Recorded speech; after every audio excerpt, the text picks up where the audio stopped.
fourth set of thesis videos, second time from ASL to spoken English.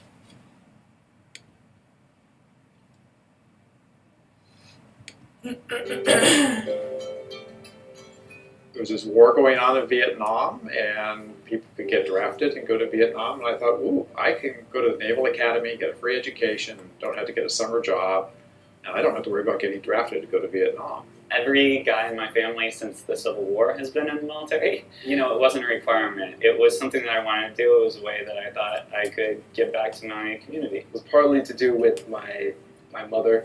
She did 20 years in the military as well as a single parent. And also for personal reasons, I was kind of looking for something a little bit more above myself. Say 25% of the reason I got into the military was based on the fact that I had grandfathers that were in the military. Real bulk of it, and this is silly, the sort of immature, naive, younger version of myself joined because I genuinely thought that if I joined this seemingly hyper-masculine institution, that I would come out straight at the end. It was something I didn't figure out for a while. In fact, it was going to go away as soon as I met the right girl, right? I have to say that I did know that I was gay, but I hadn't fully come to terms with it. Nobody knew. I tried so absolutely hard to hide that fact. Sort of knew I was gay, but I had definitely not come out yet at all.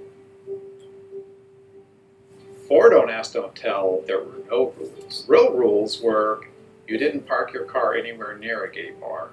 If you wanted to go to a gay bar, you got in your car and you drove from San Diego to LA so nobody else would see you there. Nobody was asking, and I didn't have to tell what my feelings, what my sexuality was at the time, so that worked really well for me. I may not be the most effeminate gay out there or have all of the mannerisms associated with being gay. I certainly have enough that people would question me. But there was no way for it to work together, so I created two people. I mean, I had Steve Clark, the gay guy, Steve Hall, the straight guy. As I matured and became comfortable in my own skin and where I was in life, becoming an adult, it became really difficult because I was in a long-term relationship with somebody who was also in the military. Talking to someone else in our OTC department, and I remember speaking about my significant other at the time, and I believe I used the pronoun he instead of she, and they definitely picked up on that pretty quickly and like halted the whole conversation. Even though I was in the closet, I was a vocal advocate for repeal.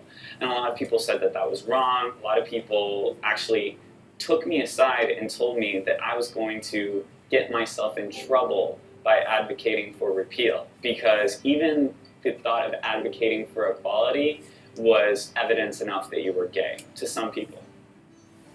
When it went away, I felt so good for the kids that I know who were in the military that they no longer had to live under this, which had at this point really become a joke of a law. It was definitely refreshing to know that once it was repealed, that's one less thing I had to worry about. I could continue doing what I love and serving my country without the fear of being kicked out for something I have no control over. But truthfully, like I still put on the uniform the next day, and it was like a normal work day. I still was scared that something would happen, even though it was signed into law. I think the day that it went away, people who were veterans were cheering much more than the active duty people, because the active duty people were like, well, I go to work tomorrow just like I did yesterday.